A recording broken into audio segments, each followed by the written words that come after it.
ये आप क्या कह रहे देवर्षि? ये सत्य है देवराज, और आपकी सूचना के लिए मैं यह भी बता दूं कि अश्वमेध का अश्व राजधानी लौट रहा है। महाराज सगर अश्व के स्वागत की भव्य तैयारियों में लगे हैं, और इधर युवराज कर्मवीर अश्व के साथ अपनी यात्रा के अंतिम पड़ाव पर हैं। किसी भी समय राजधानी लौट सकते हैं। देवर्षि, अश्वमेध यज्ञ के पीछे कहीं उनका विचार इंद्रासन हत्याने का तो नहीं?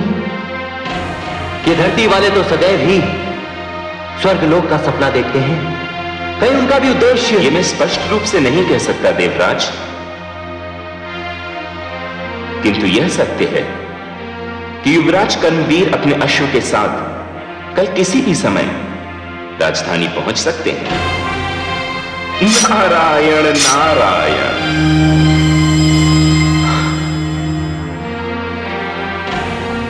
नहीं नहीं देवर्षि, मैं ये यज्ञ संपन्न नहीं होने दूंगा। इंद्रासन मेरा है और मेरा ही रहेगा, मेरा ही रहेगा।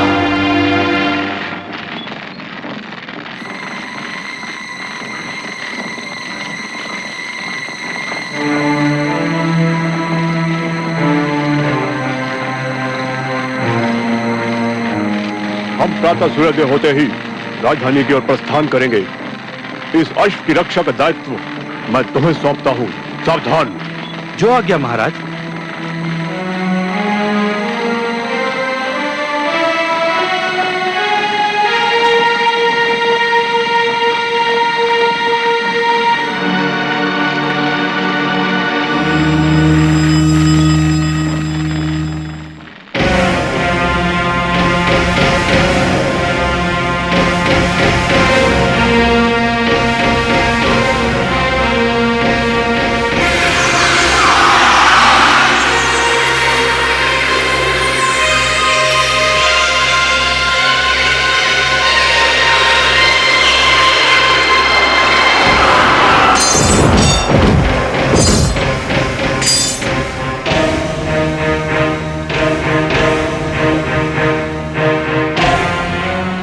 महाराज सगर के पास नहीं जाओगे, मेरे साथ चलोगे। आओ।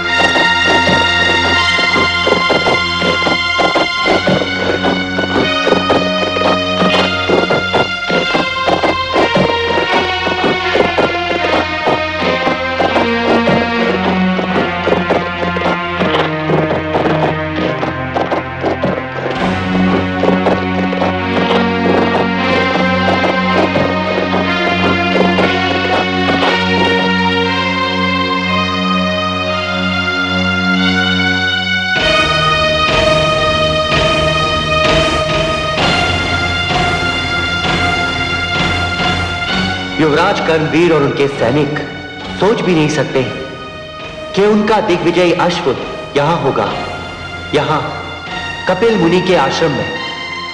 कितनी दूर है उनके शिविर से यह आश्रम, और यदि वे संयोगवश यहां पहुंच भी गए तो उसका परिणाम सुखद नहीं होगा।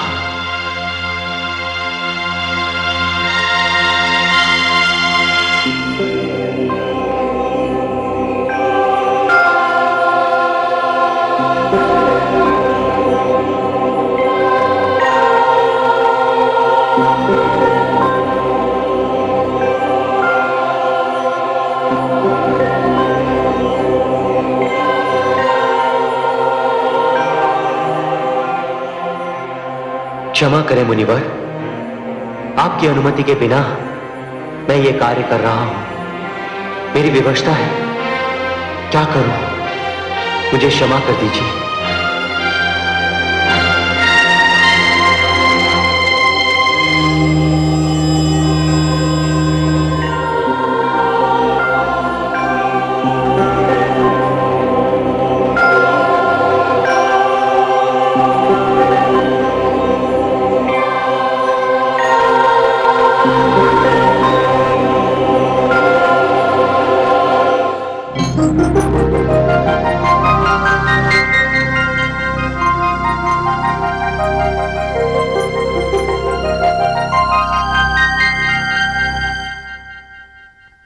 महाराज की जय हो। अपना अश्व खो गया है और सारे सैनिक मूर्छित हैं।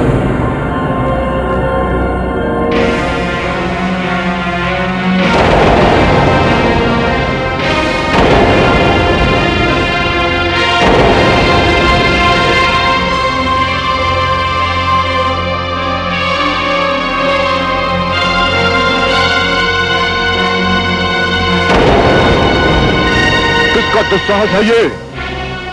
कौन है वो जिसे अपने प्राण प्रिय नहीं है? हम सब भाई धरती के एक छोर से दूसरे छोर तक ढूंढेंगे और अश्व के चोर का पता लगाएंगे। जाओ, चारों दिशाओं में फैल जाओ।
महाराज की जय हो। अब क्या समाचार लाए हैं महामंत्री जी? बड़ा ही अशुभ समाचार है महाराज। कोई दुष्ट अश्वमेध यज्ञ का अश्व चुरा कर ले गया। क्या? हाँ महाराज। यह क्या कह रहे हैं महामंत्री जी? भला भला ये कैसे संभव है? महाराज, ये अनर्थ रात के अंधेरे में हुआ, किंतु आप चिंता न करें। आपके 60,000 पुत्र अश्व की खोज में निकल पड़े हैं। मुझे पूर्ण विश्वास है कि वो अश्व को ढूंढ निकालेंगे। महामंत्री जी, मैं अपने पुत्रों के स्वभाव से भली भांति परिचित हूं। मुझे तो इस बात की चिंता हो रही है कि कहीं मेरे पुत्र कोई अनर्थ न कर बैठे।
किंतु वो चोर कहां है जिसने हमारा अश्व चुराने का साहस किया है? लगता है वो ढोंगी इसी आश्रम में बगुला भगत बना बैठा है। आओ मेरे साथ। चलो चलो।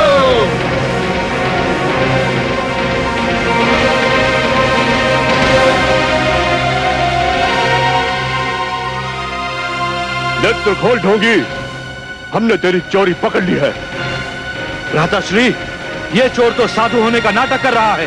यदि आपकी आज्ञा हो तो इसे आश्रम से घसीट कर बाहर निकाल दिया जाए। यही उचित रहेगा। नेत्र खोल ढोंगी। कौन हो तुम लोग और मेरी अनुमति के बिना मेरे आश्रम में प्रवेश कैसे किया तुम लोगों ने? अच्छा, अब एक चोर को पकड़ने के लिए हमें उसकी अनुमति लेनी होगी। कौन चोर? तू चोर है। तूने हमारे अश्वमेध यज्ञ का अश्व चुराया है। तुम लोग शीघ्र, अति शीघ्र आश्रम से बाहर निकल जाओ। हम आश्रम से बाहर निकालकर तुझे ले जाएंगे। ले चलो इसे। रुक जाओ, अन्यथा परिणाम अच्छा नहीं होगा। हमें परिणाम से डराता है? अरे मूर्ख, हम केवल इतने ही नहीं, 60,000 भाई हैं। तेरे मुंह पर कालिक मलकर तुझे यहाँ से ले जाएंगे। तुम्हें 60,000 होने का इतना अहंकार है तो जाओ, मैं तुम्हें श्राप देता हूँ, तुम सबसे सब जलकर भस्म हो जाओ।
महाराज की जय हो। महामंत्री जी, कुछ पता चला अश्व का? नहीं महाराज, कुछ पता नहीं चला। किंतु किंतु किंतु क्या? महाराज, अश्व के साथ साथ हमारे 60,000 राजकुमारों में से किसी का भी कुछ पता नहीं चला। क्या क्या कह रहे हैं महामंत्री जी? हमारे हमारे इतने सारे पुत्र एक साथ कहां जा सकते हैं? यही तो आश्चर्य की बात है महाराज। हमारे सैनिकों ने चारों दिशाओं में उन्हें ढूंढा, किंतु कहीं भी किसी का भी पता नहीं चला। यह आपने हमें कैसा समाचार सुना दिया महामंत्री जी? कैसा समाचार सुना दिया आपने?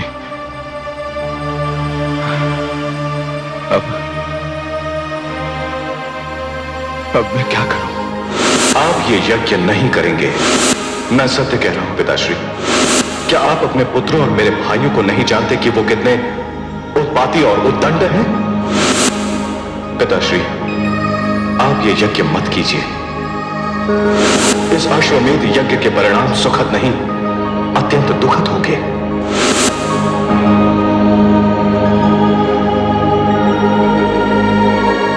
महाराज, कहां जा रहे हैं महाराज आप? मैं अपने पुत्र असमंजस के पास जा रहा हूं महामंत्री जी।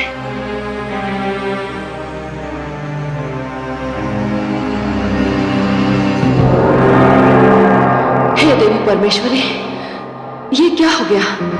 होना क्या है महादेवी?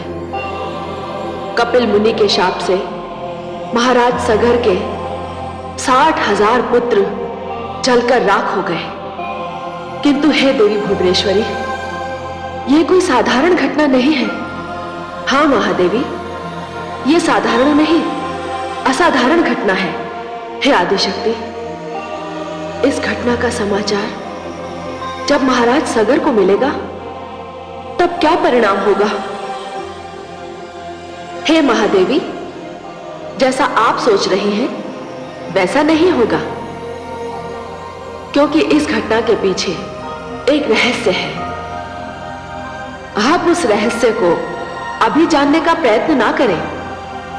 अभी तो आप ये देखिए कि महाराज सगर अपने पुत्र असमंजस से मिलने तपोवन जा रहे हैं।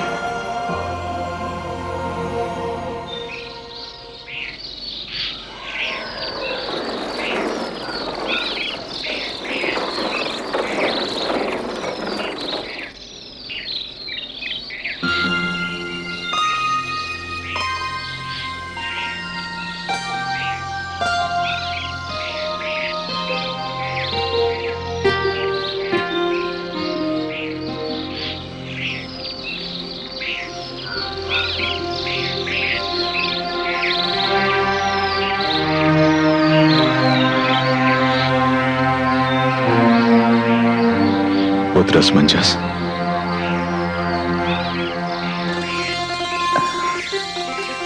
पिताश्री आप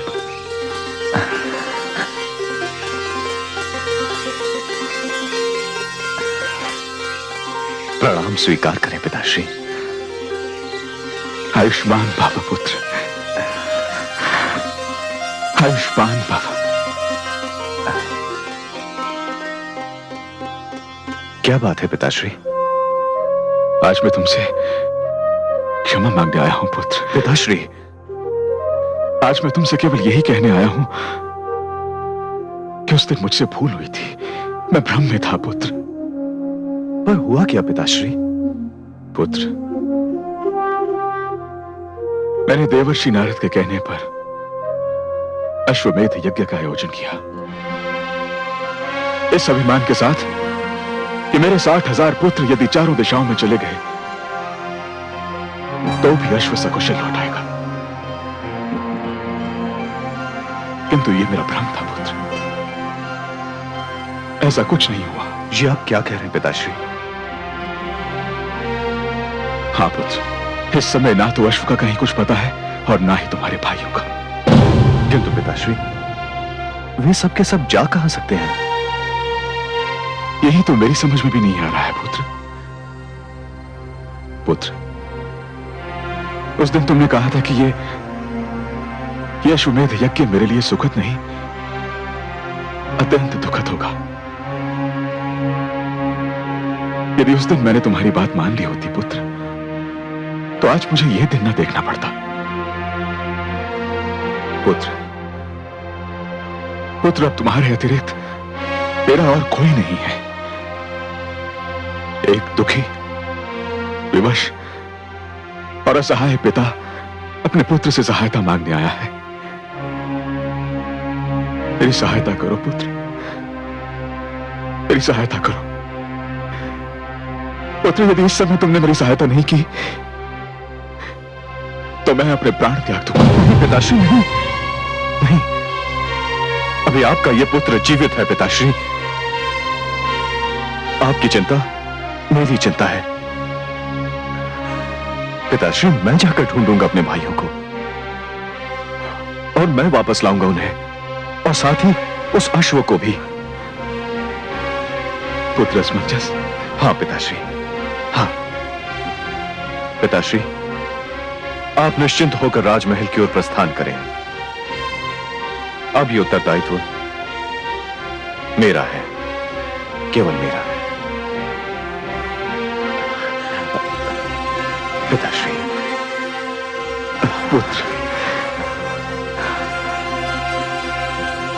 प्रणाम। आयुष्मान भव पुत्र, आयुष्मान भव।